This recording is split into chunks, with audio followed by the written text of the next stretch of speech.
Oh, okay. So right now it is like almost 1:30 in the morning. On my way home, and just had a 3 hour conversation with a friend. It's really just discussing on how to get over fear, and I just really dissected the whole thing on how to get over fear. And man, it was a dope conversation, and I hope God moves in that person, that individual. But like, I'm gonna talk to you literally about real short about how to really get over fear. Like, how do you really get over fear? And this is the first thing I want to talk about, right? Is what's the value of fear in your life, right? And when I say that, that word may confuse people. So I'm gonna give you an example, and you'll be able to understand it. So one of my fears, I'm gonna be in a vulnerable state, and one of my fears was talking to females. That was one of my fears, like getting rejected by females. I could get rejected by something else, but getting rejected by a female, man, that just like affected my self-worth. It just affected me as an individual, as a man. It just made me feel like doo-doo, getting rejected by a female.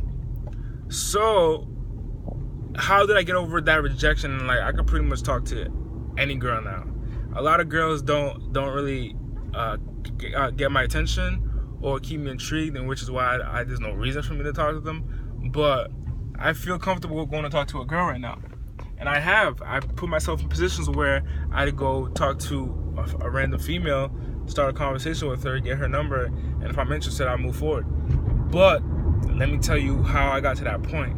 I realized the blessing was more than the fear of rejection. Woo! Wow! The blessing was worth more than the fear of rejection. Write that down. The blessing was worth more than the fear of rejection. So that goes with everything you can literally think of. The blessing is worth more than the fear of failure. The blessing is worth more than the fear of failure. Because look, I looked at it like this. Life is short. Man, if I really had like 80 years, right? And a year just passes by and it's like just mark down 1. Another year passes by, mark down 1. A year passes by, mark down 1. And then you get 80, you get 90, then you die. And it's just like, man, you only get 80 opportunities. If you think about how quick 1 to 80 is, man, that's life. That's your life right there.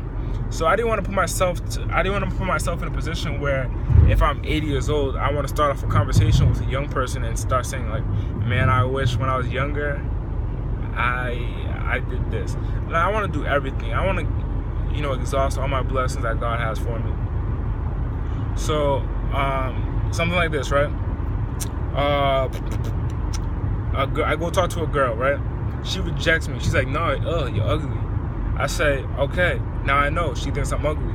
But if I don't go talk to that girl, so if I see a beautiful girl and I don't go talk to her, man, do you know what could really happen if I just don't go talk to her? What could happen is this right here. This is the following. I could lose out on a relationship, whether it be a friendship or a girlfriend or a best friend or a wife, or someone to help me when I'm in dire need. Like, I could lose all that by my fear. So if I'm at a grocery store, right, and I see a beautiful girl right in front of me, as like using my shopping cart, and I see a beautiful girl right in front of me, and in my head I'm going through this dialogue of, man, she's not worth it, I shouldn't go do it. And the reason why I'm saying she's not worth it is because, like, to convince myself like it's not even worth it to go talk to her. But if I just say like, yo, she's beautiful, you find out she's interesting. If I allow myself to succumb to my fears, man, I could lose so much. I could lose a relationship. I could lose a friendship. I could lose a cuddle buddy. I could lose a girlfriend. I could lose all these blessings, like the possible blessings. I could lose all of that. But if I don't go talk to her, I know exactly what's going to happen. And exactly what's going to happen is that I don't start that relationship with her. So I'd rather get rejected than be in the I don't want to be in the I don't know club. What could have that person done for you? I don't know. I don't want to be in that club. So overcome your fears. So in the future, you don't have to say, I wish. You'll already know. And think about it. When you were 18 years old, when you were 15 years old, when you were 10 years old, when you were 8 years old, that person that you want to go talk to, right? That person you want to go talk to, them rejecting you, what does it matter now? What does it matter right now? So in the future, when, you know, say tomorrow you see a person of interest, or you see you have to make a decision that you're interested in the future, if, oh man, I don't know if there's a cop behind me, sorry. So if you have to make a decision and fear is involved, fear of failure, fear of rejection, if all that is involved, what does it matter to you next year? If it doesn't matter to you next year, you do it. Go overcome that fear. Just get it done. But if a blessing could occur, any type of blessing, a friendship, a great business decision, whatever, if any blessing can occur, hey man, it's worth the risk. I'm Can't Quit Andy, over and out.